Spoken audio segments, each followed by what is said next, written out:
Today, join us in the outskirts of Edinburgh with Arthur's Seat behind us. But one of the hidden gems of Edinburgh here.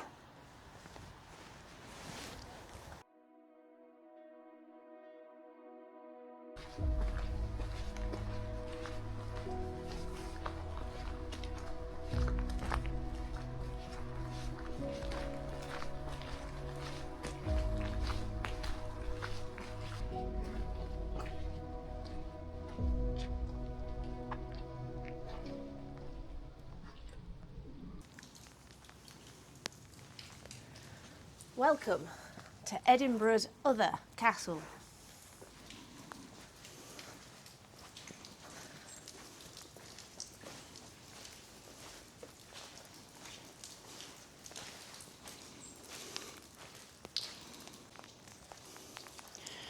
To the south side of Edinburgh stands Craigmillar Castle, Edinburgh's other castle. But no more and no less important than the mighty one that stands in the rock above, because for here history was made.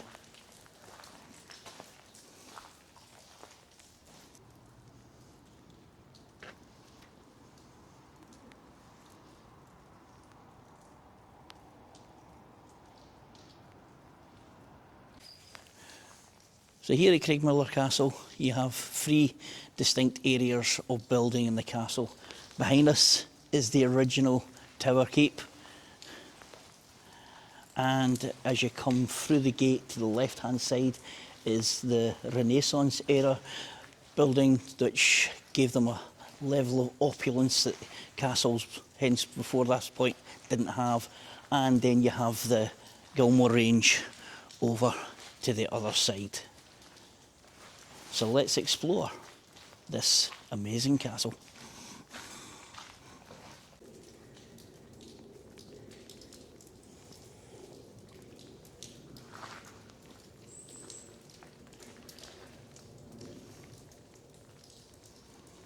So, the most famous visitor to ever stay here at Craigmillar Castle was, of course, Mary, Queen of Scots. So once you come into the castle, this is the main entrance to the keep here, with various offshoots to other parts of the castle, which we'll explore in due course. But here on the lower floor of the original keep building, we have this vaulted area here, which is the cellar area of the castle, or the original keep.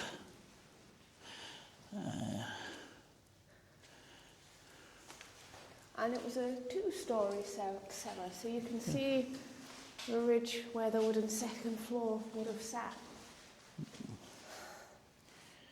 Yeah. And there's your other door into your upper part of the cellar here. And off the main cellar, you also have these corridors here running up to the main hall. So we'll continue on up the stairs. Again, that's down into that area there, the cellar bit. Second level. Continue up the main stairwell. Sounds like the good old historic Scotland gaming board's out. Yep. And up into the main hall. So that would have been the staircase that went down to the cellars there. So and the food. Up by the looks of it. Yeah, and the food could be brought into this here, which was your main hall. And just look at the size of that fireplace. So again, that would be another floor up here. So you see it's sticking out from the wall there. That would have been the posts holding the main beams for the floor above. So this room would not have been as high as this back in the day, but this is the Lord's Hall.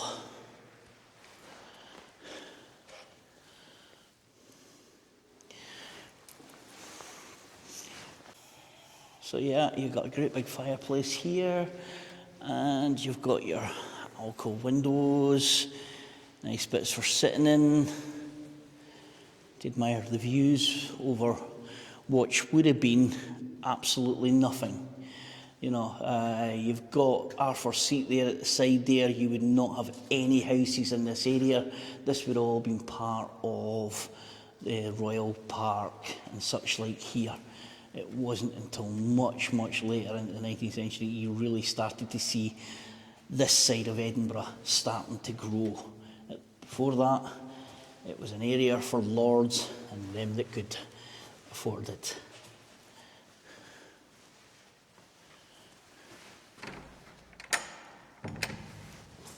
Shut, you're not getting in. And then, this one's open. What do we have off the side a little here? It's a storage closet. The buttery or pantry. Ah, the buttery, where you store your butts of wine. It is where we get the word butler from, because the butler was in charge of the butts. It's also where you get archery butts from, because once they'd finished using the butts for storing wine, it outlived its usefulness. They would bury them in earthen banks and use them for target practice. And a buttload is also an authentic measurement in the medieval period.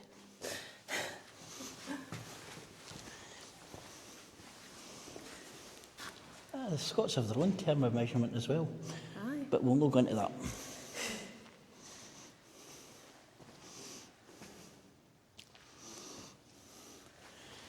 And what was the cooking area?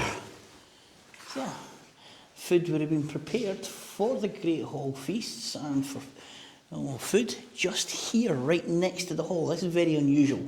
So normally you would see these in the cellar areas and things like that. But here, at Craigmillar, actually the cooking was done up on the main floor.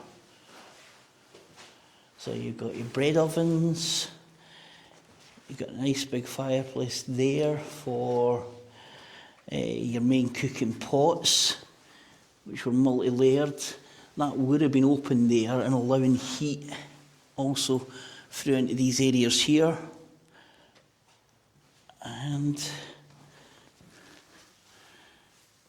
again, more part of your fire range there. Yeah, so the cooking pots themselves were generally a large pot put over a stove. Food were put in bags or containers and allowed them to heat at different times, all in the same pot. Now, the staircase from the cellar did actually have a doorway that comes out here rather than going into the Great Hall and then into the kitchen like we've had to do today. So this meant that the servants could bring up the stores from the cellars, up the stairs, into the kitchen without ever disturbing the Lord's feasting next door. Very unusual this. It's not something you see in many castles at all. So kind of unique. I will not say unique because I've not visited every castle, but certainly in the ones we've visited, there's certainly a different way of doing things. And it makes sense.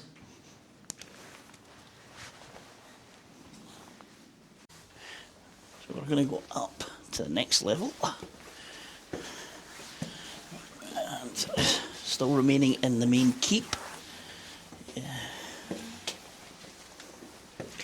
It is a dreich and damp day here in Scotland, but hey, we're now in the upper loft. So this would have been probably a storage area here, and this again would have been its own entire room. So we're up above the Great Hall here, but this would have been all floored here, and this would have been its own room in itself.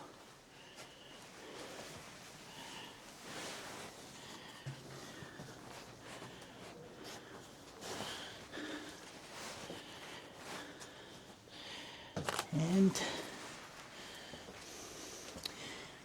bedchambers.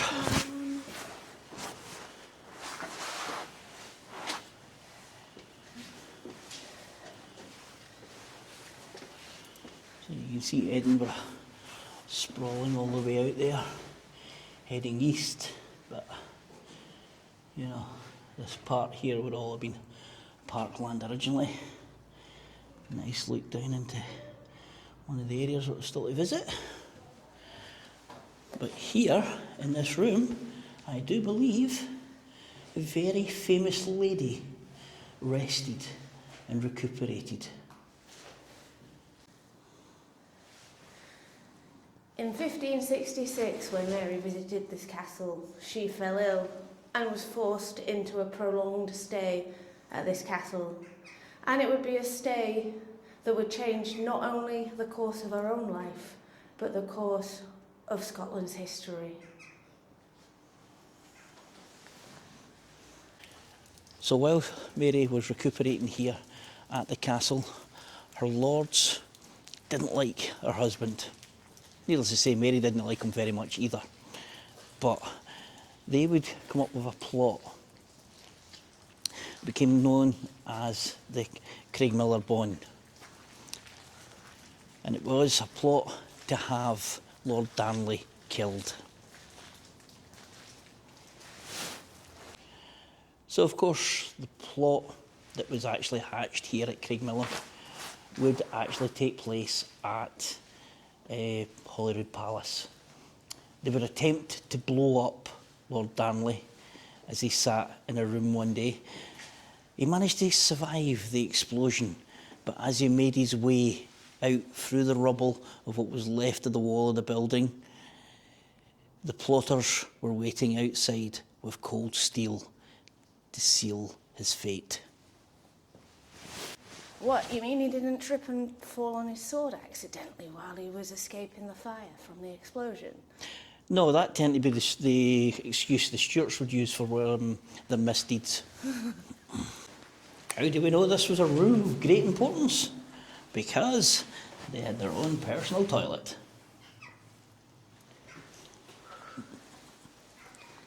And we're up to the outside from here. From here, we can now head out to one of the best features of this castle. The fact that you can actually get right up onto the battlements that overlooks the castle and Edinburgh itself. Our first seat of Holyrood Palace just to the other side there, so very close.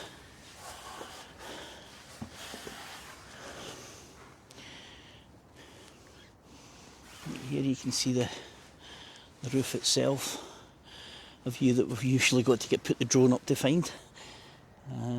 But yeah, again, all the houses that you see spreading out from Edinburgh here, they would not have been here at this time. All of this would have been parkland, or maybe just a few wee hamlets or villages here. So again, this is the same level as the Great Hall, and you are into, again, bedchamber with its own latrine, as always important for. We're now in the expanded east wing. So this is we're outside what was the original main tower of the castle. You can actually just see that doorway there. There was obviously structures coming off that at one point, but that they were removed when they built this entire wing here. So yeah, various levels of chambers from the ground floor there, to another one there and there, each there, so 3 different bed chambers.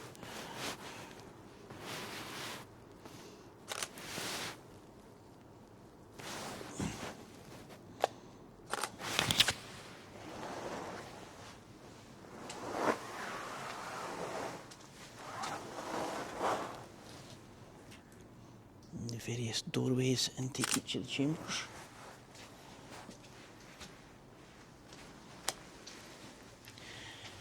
And this neatly connects on to the Renaissance wing of the castle.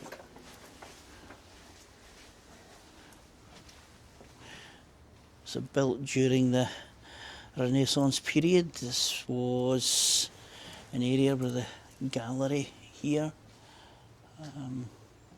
probably for more intimate functions than things that would be held in the Great Hall. So very small gatherings would take place in an area like this. Again, you have a large fireplace there. Would have been a lot of windows off this as well.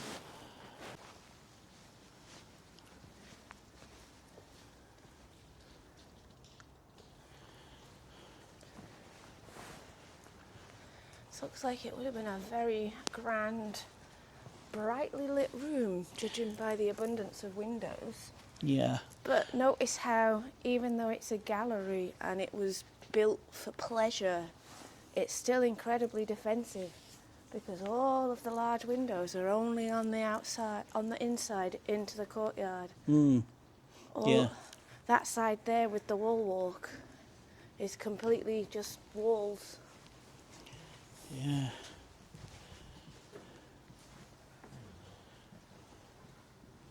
And you can see on the original keep, the original arrow slits as well.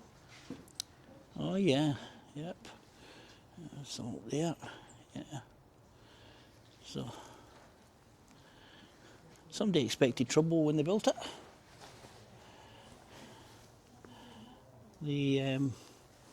Of course, it was built at a great time of change, the Renaissance period in Scotland. Spreading in from the Renaissance, coming in from Europe. It was a time of change in clothing, attitudes and styles. And religion. And religion. The root of all problems. Entrance to the bedchambers here. So you're looking at probably that bedroom there being the most important bedroom in the house. And then we have the southeast corner tower. Again, its own staircases that go down. Graffiti. Graffiti. Such and such was here. And The Victorians were actually really bad for that. We think graffiti is a modern day problem. But actually, you go to historical sites like this and you see graffiti from like the 1800s. so down in the corner here, we're going down. And that's it.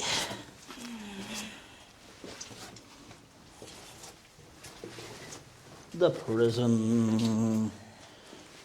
This is where you'd have ended up. Yeah, probably. So, probably. Bread oven here. Right. A nice big, large bread oven there. Just to really punish the prisoners, they built a bread oven right next to the prison cell, so they would have that smell wafting into their cell constantly, while they were probably getting very little to eat themselves. Yes, yeah. But as well as the smell of the bread cooking, they'd have had all the smoke whilst the fire was burning and heating the chamber for the bread to be baked.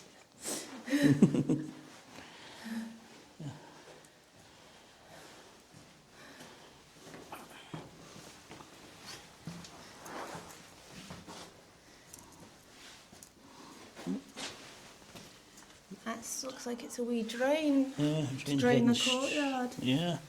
Maybe it's for water collection. We don't appear to have had a well. No, so you've got the prison here, right next to the bread ovens. And, yeah, well, at least they gave them a latrine and not just a bucket. And that very tiny window there that they could see just a speck of light out of.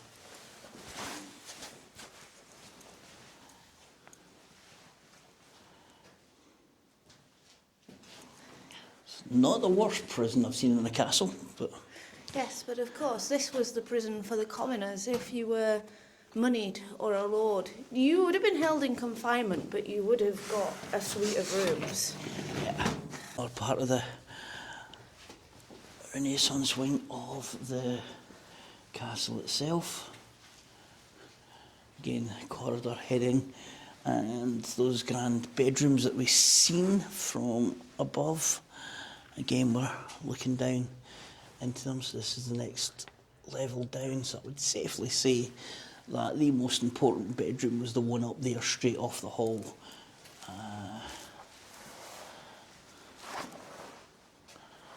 And hopefully we can get a look in there.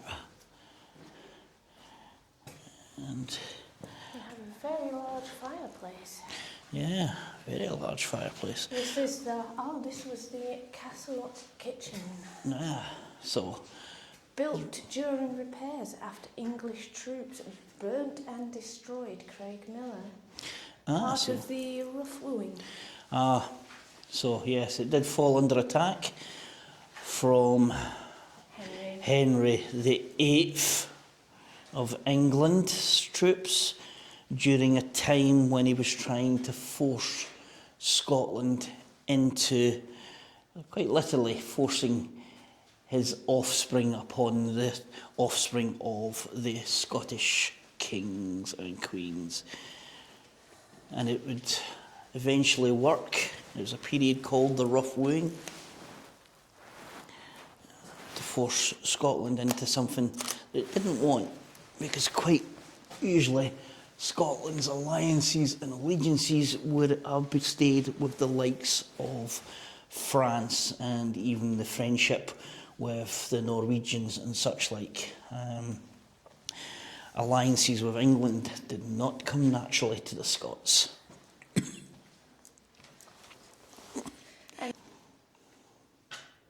So the rough wooing came about because Henry VIII wanted to marry off his son and only male heir to Mary, Queen of Scots. So Mary's mother was Henry VIII's sister. So basically he wanted to marry Edward off to his cousin.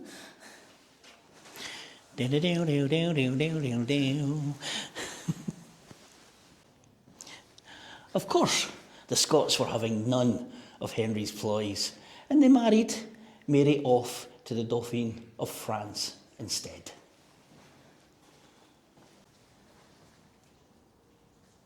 So this wing has seen many, many phases of rebuilding. Originally, this would have been the Great Hall, where the public feasts would have been had, leaving the Great Hall we saw in the keep for more private, intimate occasions. It was then built and refurbished by the Gilmores, and it was their kitchen. Later on, it was converted again, and it was used as the stabling blocks for the horses. And you can see that with the sloped cobblestone floors to allow the cleaning of the waste. The castle would eventually, in the mid-1600s, be sold to the Gilmore family. And they would build, they deemed the castle to be a bit old-fashioned by this point, so they would actually knock down this area of the castle and rebuild it to a more modern living standard. And Sir John Gilmore, who primarily bought the building, was actually a prominent judge in Scotland and a member of the Privy Council as well as a member of the Parliament. And he was one of the main defenders of the Duke of Argyll as he was put on trial for his part in trying to put Cromwell and his cronies in power. And of course, quite sure he was the man that brought down the great Montrose, but both would end up having the same fate.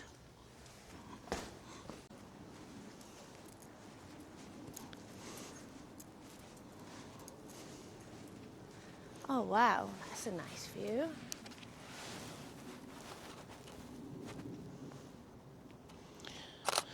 So northeast corner tower.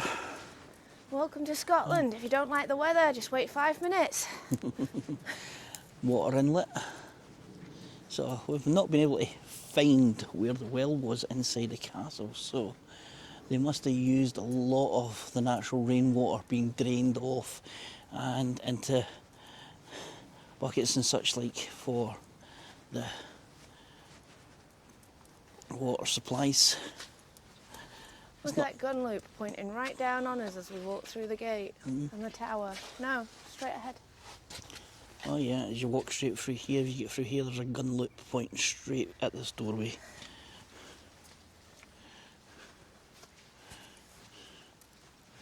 Again, more coats of arms placed up on the walls.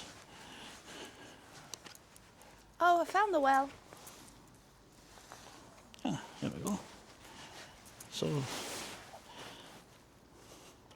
this would have been the well for the castle. Here,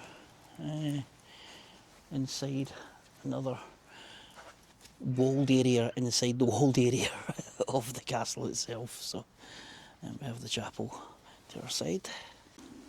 An infant, James V of Scotland, would actually be brought here to Craigmillar to escape the plague which had broke out in the town of Edinburgh itself.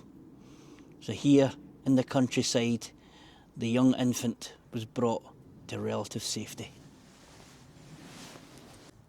In 1479, John Stuart, Earl of Mar, was held prisoner here, accused of witchcraft against his brother the king, James III.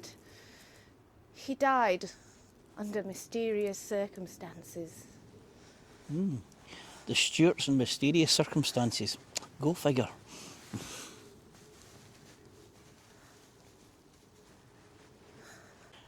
So, Craigmillar Castle has been used in film and TV. Outlander has been filmed here, but large parts of the Netflix film, The Outlaw King, was actually filmed here. This was Robert the Bruce's castle in the film Outlaw King. And this whole area was transformed with stalls and forges and stables, and everything were all set up in this area, plus a small village placed on the outside of the castle itself. But many of the scenes of the film itself that portrays Robert the Bruce at his own castle was actually filmed here at Craigmillar Castle.